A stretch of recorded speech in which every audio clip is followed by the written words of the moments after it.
And now storm tracker weather with meteorologist Paul Bean.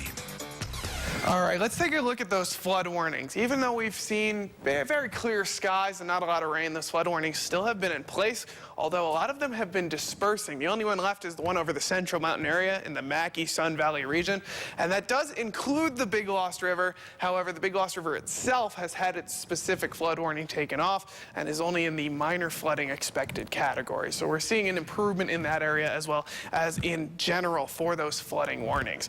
Now, as we go over to the storm tracker, like I said, we've been seeing those clear skies, and looking at it tonight, very similar patterns. So in the Snake River Plain, especially from Pocatello to Idaho Falls, we're seeing a lot of scattered clouds move in here and there, but for the most part, we're staying dry.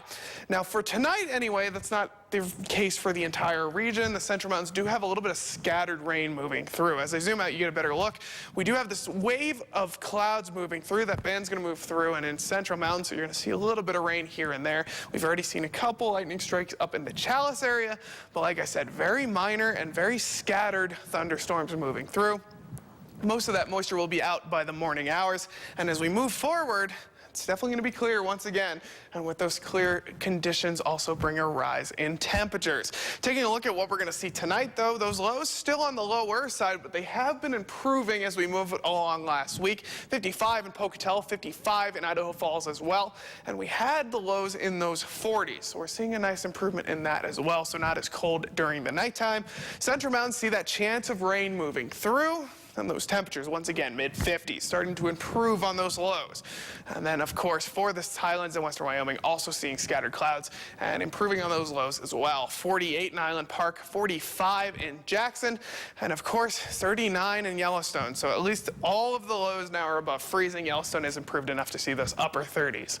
Now, as we move into tomorrow, though, like I said, we're going to see a couple clouds still moving through, but for the most part, still getting on the hot side. But the highlands are definitely the coolest out of all three of the regions. 77 in Island Park, 79 in Jackson.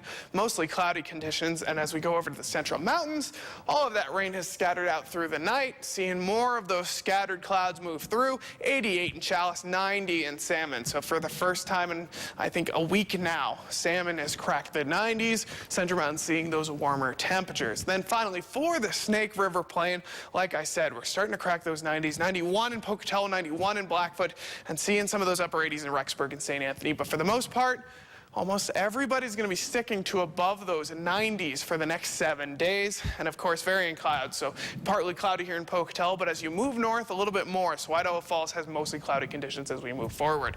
As we see those 7-day forecasts, ooh, that's tough to look at. Getting hot, seeing those upper 90s. It's getting worse. 95 by Tuesday, 98 by Wednesday and Thursday, which is great if you love those hot temperatures. But it's definitely going to be pretty unbearable for those of you who don't. Idaho Falls, very similar pattern, as you can see, getting into those 90s very early in the week. And then by Wednesday, it hits full gear, 97 on Wednesday and Thursday. And like I said, those lows at night improving too, 64 on Wednesday, 65 on Thursday.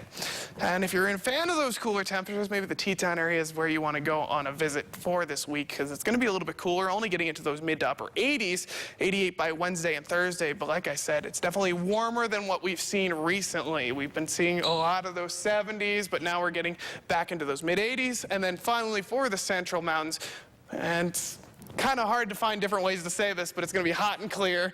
90, 94, 95, moving from Monday to Wednesday. And of course, if you're a fan of those hot temperatures, this is a good thing. But if you're like me, that prefers the winter, it's definitely going to be a pretty unbearable week. I like it, and it's hot all across the board is what it looks like. But maybe go to a pool. That sounds good. All right.